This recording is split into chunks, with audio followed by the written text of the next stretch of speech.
Now we have another point of importance to speak about, the gates. It's also actual, it's connected to what is going on now with America, with the world, with what is transpiring at the moment. Now we saw the blessings given to Abraham. We saw the blessings given to Abraham. We saw how the blessings given to Abraham remained with Abraham and went on to Isaac. And from Isaac they went on to Jacob. Jacob they went on to the 12 tribes of Israel, especially to Joseph and to Judah in their own way, each in their own way. Now we see a division between the blessings. We see a separation between the blessings. In Genesis 22:15 it says, "By myself have I sworn." What does this mean, by myself have I sworn? As we learn in Genesis 22, that God came to Abraham and he told, take your son, your only son, Isaac, and offer him up for a sacrifice. So Abraham took Isaac and then went to the mount of the temple, Mount Moriah, and he prepared himself to offer up Isaac as a sacrifice. And at the end, and just before he did so, the angel came down and stopped him.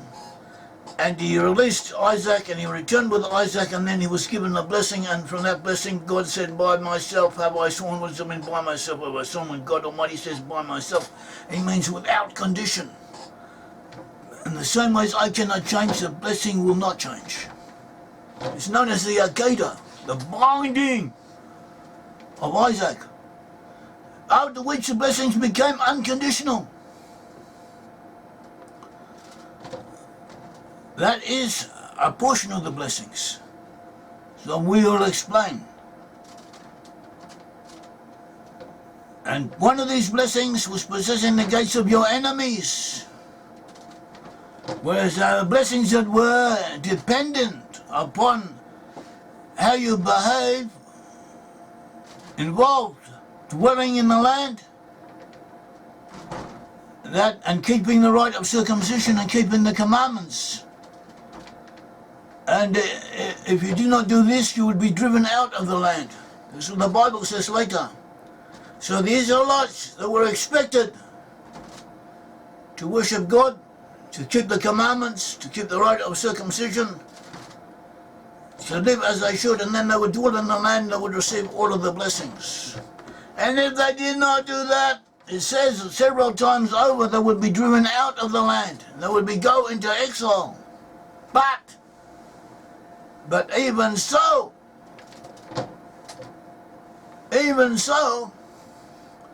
there was a reason for this.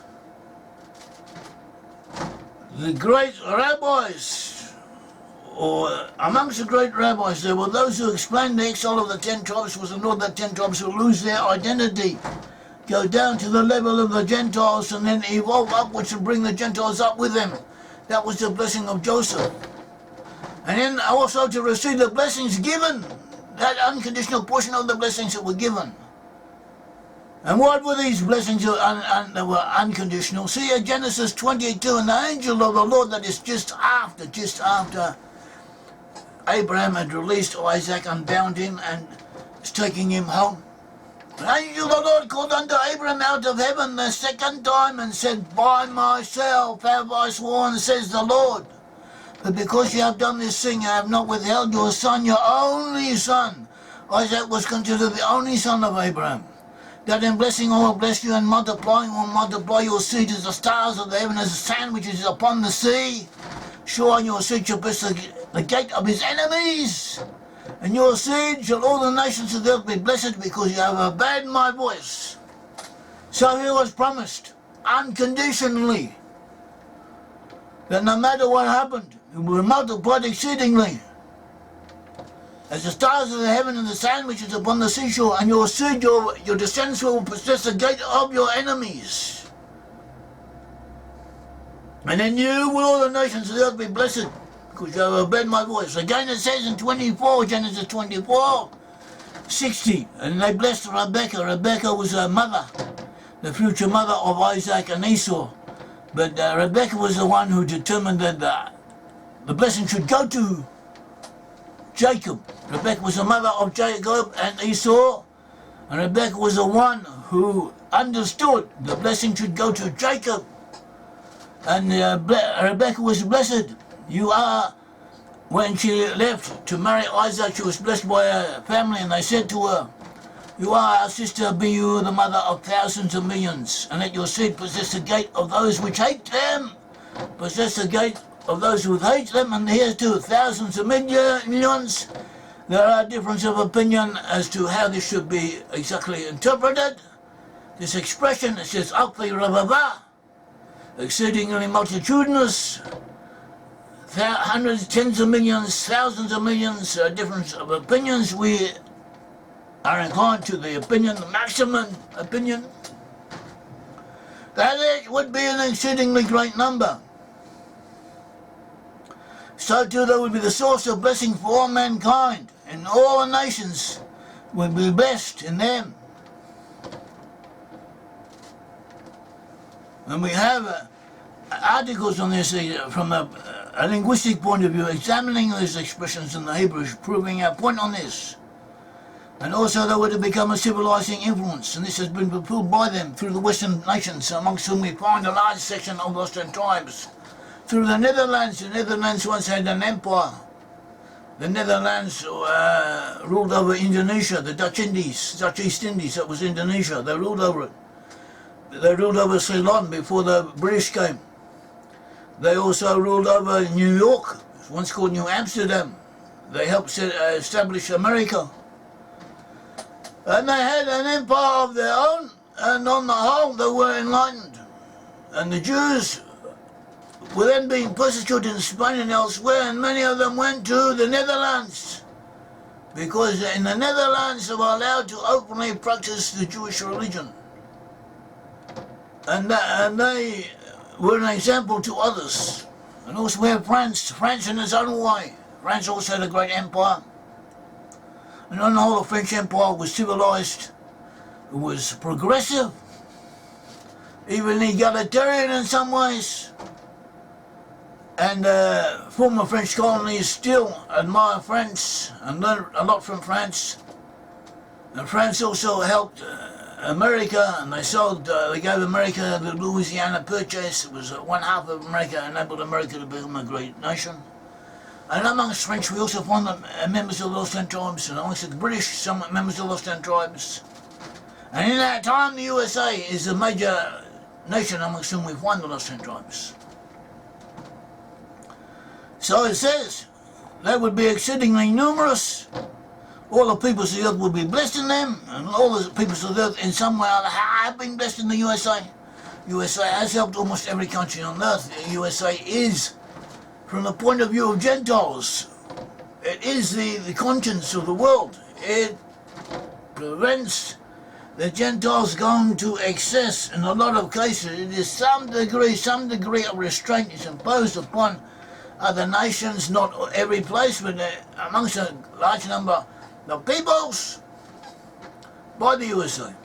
And in some cases it is misplaced, but that is the way it goes. Also amongst the British helped the State of Israel and America. And now and again they criticise Israel because of the Palestinians and so on. So this trait is misplaced, but that is life. That is what you have. And they also had been promised in this blessing to Abraham that they will possess the gate of his enemies, or the blessing to Rebekah that your seed possess the gate of those which hate them. The gate. What does gate mean? So the Midrash gives an example of what the gate of his enemies, gate of those who hate them, what it means. One says it meant Tadmor. In Solomon, the Bible tells us, in the book of Kings, the Bible tells us, book of Kings, that King Solomon built a city, Tadmor, in the desert. Tadmor, known as Palmyra. Its Greek name is Palmyra, meaning the city of dates. and 1 Kings 9:18. And Tadmor controlled the international trade at that time in spices. Spices at that time were very important. They didn't have refrigerating. They didn't have refrigerating at that time. The climate was a bit different to what it is now. And in Europe and in those places, also the southern Europe and so on, and elsewhere, they had the practice to before winter to kill off all the livestock, to leave enough for breeding, to kill off all the excess livestock, and to put salt on the meat in order to do the winter. And this meat hanging around for a couple of months might be a bit difficult to eat, so they needed spices. So spices were worth a lot of money at that time. And the spices came from the east. They came from caravans going through the desert. And all the caravans had to pass through the city of Tadmor. This was a very lucrative trade.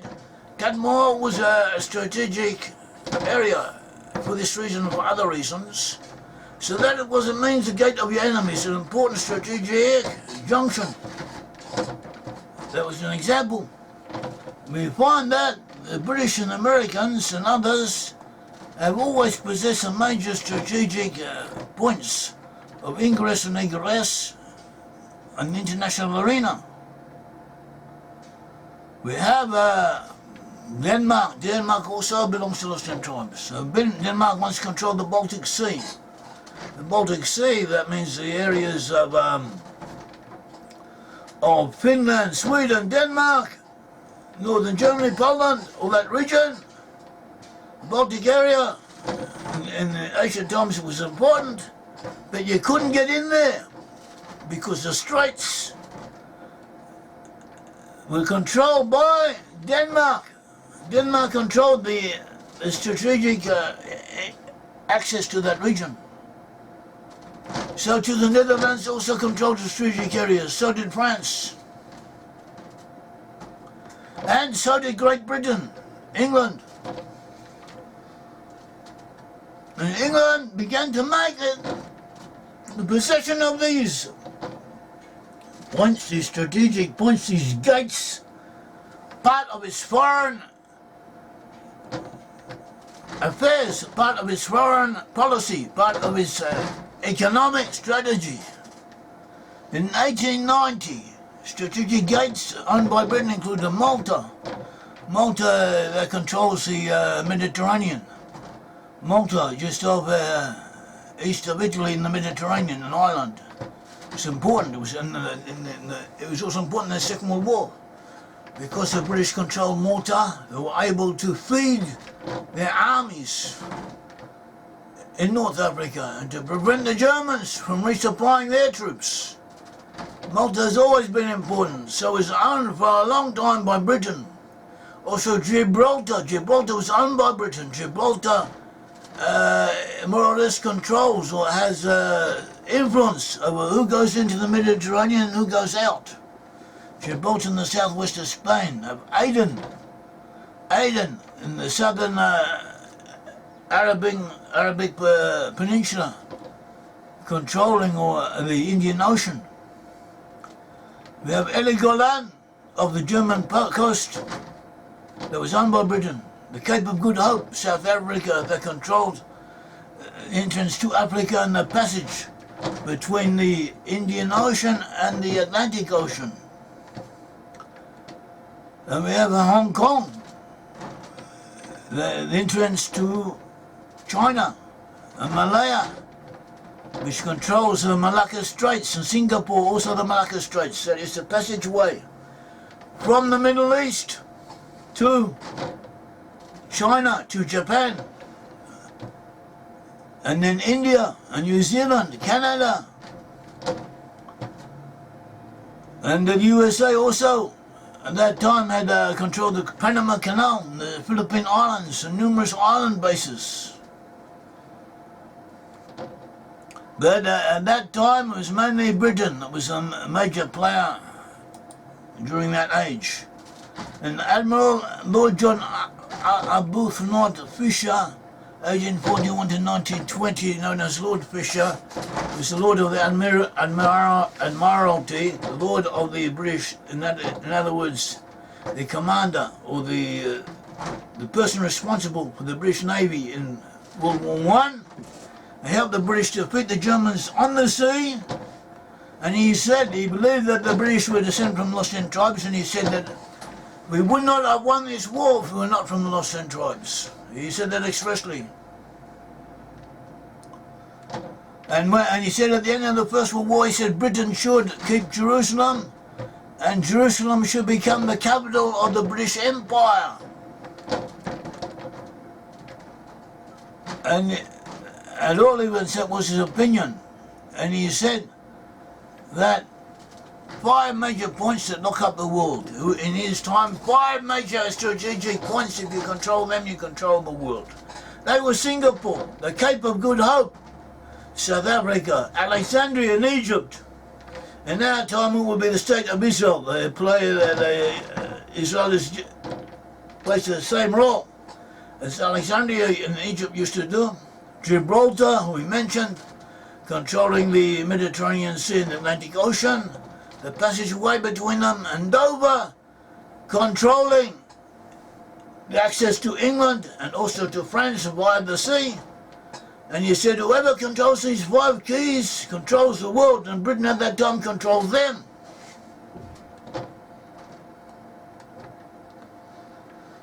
And even now the British have bases, they're military bases. The British have 145 bases in 42 countries. The British have the 2nd largest base network in the world after the USA. The 2nd largest. The British have 6 bases in the Falklands, in Malta, in Saudi, in Oman, in countries around China, in Singapore, in Brunei, Australia, Nepal, Afghanistan. On all those areas the British have bases, and they are important, and they use them in coordination, in very close coordination with the USA.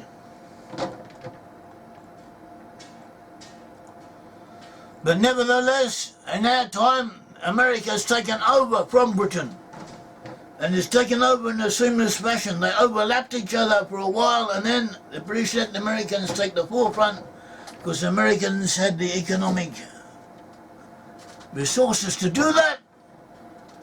And there's 2 halves. America and the USA are still very close, and in many ways they coordinate their policies. And like the British used to use bases, sea bases, and the gates of the enemies to control the world, so does America do that today. America fulfills the same task. 90% of all foreign military bases in the world are American. America has 750 bases around the world. 4 out of every 10 countries in the world have bases, American bases on them. America has more foreign bases than any country or empire in the world history. So America is fulfilling this blessing. By myself have I sworn, says the Lord, that you shall possess the gate of his enemies, of your enemies. And your seed shall possess the gate of those who hate them. They possess these gates. They possess these points of ingress and egress. They have, all over the world, they have bases and points of entry. And this is an important aspect of their military policy, of their foreign policy, of the Cold War, fought the Cold War through the use of the bases. And the USA stations its troops in thousands of locations throughout the world. In Japan and Germany, America, the USA has 119 US bases. The USA is the most powerful country that has ever existed, mainly because of its bases. The USA has 50,000 troops in Japan, 54,000 in Germany, 28,500 in Korea. There's not a place on earth that's not covered by US military. And US bases cost more than any other government agency. And they provide a degree of stability to the globe. It's not, the bases enable America to be in a place. What does it mean, be in a place? You have trouble in somewhere and you have to get there. If you already have a base there, it's much easier. You can use the troops that are there, or you can get troops there much quicker, and there will already be someone to supply them, someone to refurbish them, places to stay, places to move about in. Everything will be set up. It saves a lot. It saves everything. It makes a world of difference, even in our time. And it is critical to American foreign policy, these bases. For instance, the USA has several bases. As a base in the Indian Ocean, and different bases around the world, and several bases in the Persian Gulf. USA has bases in the Persian Gulf. And when they set up these bases, America needed oil from the Persian Gulf areas, from Iraq, from Kuwait, from the Emirates, from Qatar. They needed oil from these places. Now America is a net exporter of oil. It doesn't need their oil. It's another blessing that God gave them through the shale deposits. They worked out a way how to get petroleum out of rocks. In the past, the oil was permeated the rocks, so they couldn't use it because they couldn't separate. It was too expensive to separate the rocks from the oil. So just when they need it, they perfected a process to do it.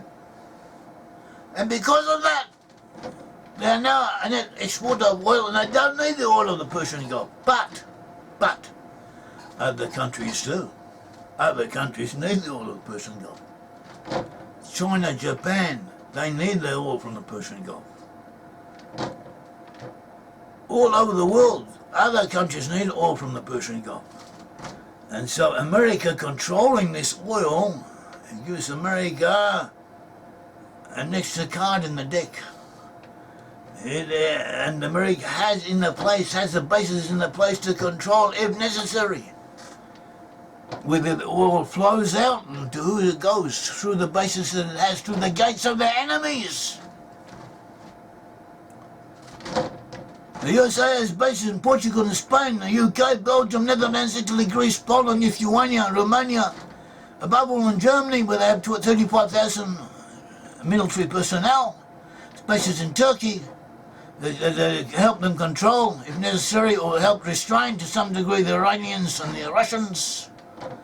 In the Middle East, the US has a base in Bahrain, in Kuwait, Qatar, United Arab Emirates, Saudi, Egypt, Iraq, Israel, Jordan, in Bahrain and Dubai, controlling the Persian Gulf and the Strait of Hormuz, through which 1/3 of the world's liquefied gas and 20% of the world's crude world passes. So the USA controls that through its bases. And there's Diego Garcia in the Indian Ocean, a little island that the USA took control of through Britain. And this gives it access to the Persian Gulf and the Straits of Malacca, to vital shipping lanes. It controls the passage seaways between Asia and Africa, from India to Africa, all that area, all that region, also including the Persian Gulf, through San Diego, a little island that the USA took over, and Israel is sitting there. And the USA has given that, and has created through this an economic boom to the world.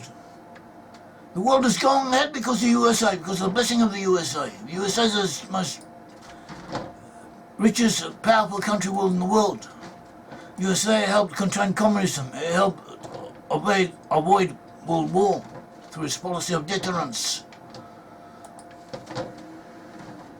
And so on. And everywhere you look, there's evidence of this. And the articles about it, and YouTube clips, and you can see it for yourself. And every day we receive evidence of it. We also have military bases that are of importance. The largest bases are the Ramstein base in Germany, the Thule Air Base in Thule Air Base in Greenland, and the Hansen Air Base in Yokohama in Japan, where they have 35,000 soldiers. The largest base is Ramstein in Germany, and through Ramstein in Germany, that was a base, that was a gate to Western Europe. It was the westernmost point, opposite the westernmost point of communist expansion. Russia, if it had wanted to, it could not invade Western Europe and take it over even though Western Europe didn't have a strong military and was very weak, the USA had its base in Ramstein and its soldiers there, ready to intervene, and that prevented Russia from overtaking Western Europe. That was the gate of its adversary. And even now, because the earth is curved, you have problems with communications. So what do? They have a photo-optic cable under the sea from America going across the Atlantic Ocean into Europe, up into Ramstein. From there, it beams its message up to satellites, and the satellites beam the message to other satellites in the Middle East, where they beam down or transfer the message to Israel, to bases in the Middle East, to other areas. And that is what this is part of the blessing. The USA controls what is going on to some degree all over the earth. And the bases, they supply troops, they give supplies, repair facilities, spare parts, ammunition, information, medical treatment, communications, everything that is necessary for an army to move. That is a hell of a problem to put in place. The bases already give the infrastructure for all of that. It's already because of the bases.